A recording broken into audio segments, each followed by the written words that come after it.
Bonjour à tous. L'objectif de cette vidéo est d'offrir un aperçu rapide des ateliers pour enfants dans le cadre de l'initiative Dialogue sur la nutrition. Vous devez connaître la Convention relative aux droits des enfants, mais il est important de nous rappeler que l'article 13 accorde aux enfants et aux jeunes le droit d'exprimer leurs opinions et leurs points de vue sur des questions pertinentes.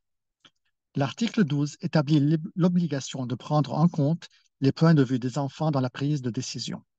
Dans cet esprit, permettez-moi de vous présenter les ateliers pour enfants concernant les dialogues sur la nutrition.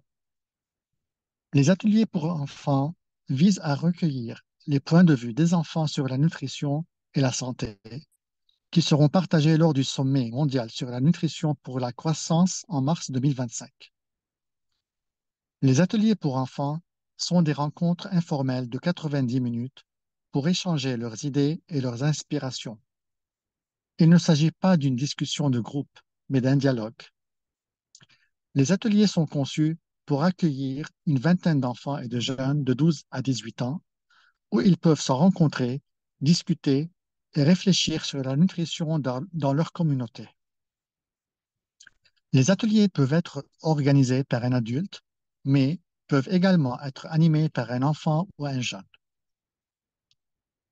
Les ateliers pour enfants s'articulent autour de deux questions principales.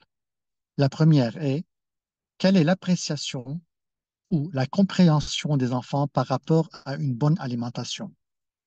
La deuxième est: quelles sont les idées des enfants pour améliorer l'alimentation? Les ateliers commencent par un accueil et un jeu pour s'amuser et apprendre à se connaître. Bien entendu, les animateurs sont libres de les adapter.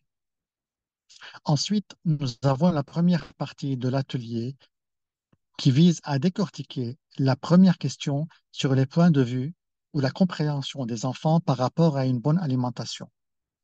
Cela se fait en utilisant une activité visuelle et créative pour s'exprimer à travers des photographies. Ici, les participants se voient proposer un ensemble de 20 photographies et chaque participant choisit une photographie qui attire son attention. Ensuite, chacun partage ses impressions sur le problème évoqué dans la photographie. Après la pause, nous passons à la nouvelle section pour discuter de la deuxième question sur les idées des enfants pour améliorer l'alimentation.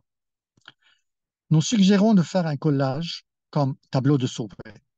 Cela encouragera tout le monde à s'amuser et à exprimer des idées en utilisant des dessins, des photos et de nombreuses couleurs. Une fois leur collage terminé, ils peuvent expliquer comment ils visualisent leurs idées pour améliorer l'alimentation des enfants et des jeunes. Une fois l'atelier des enfants terminé, il est très important de documenter les points de vue et les idées des enfants dans le formulaire de commentaires, puis de télécharger le formulaire sur le site web Dialogue sur la nutrition. Enfin, je voudrais partager des considérations essentielles en matière de protection à garder à l'esprit. Les organisateurs doivent respecter certaines exigences clés et respecter les normes de protection des enfants lors de la conduite des ateliers pour enfants. Nous cherchons à garantir une exigence de qualification qui est une autodéclaration de formation suffisante pour animer des ateliers avec des enfants, et les organisateurs doivent avoir un casier judiciaire vierge, et ceci est une autodéclaration. Dans le cadre de nos principes fondamentaux, il est important de garantir la participation volontaire des enfants et tous les participants doivent donner leur consentement éclairé. Il est de la responsabilité de l'organisateur de s'assurer que les formulaires de consentement sont distribués, signés et collectés. Les enfants ont le droit de se retirer, c'est-à-dire le droit de retirer leur consentement à tout moment. Il est essentiel de préparer et de protéger les enfants contre tout préjudice physique, social ou émotionnel potentiel pouvant résulter des ateliers pour enfants, y compris les mécanismes de signalement de sauvegarde, les plans d'intervention en cas de détresse et les protocoles de sécurité en ligne. J'espère que cela vous sera utile. Merci beaucoup.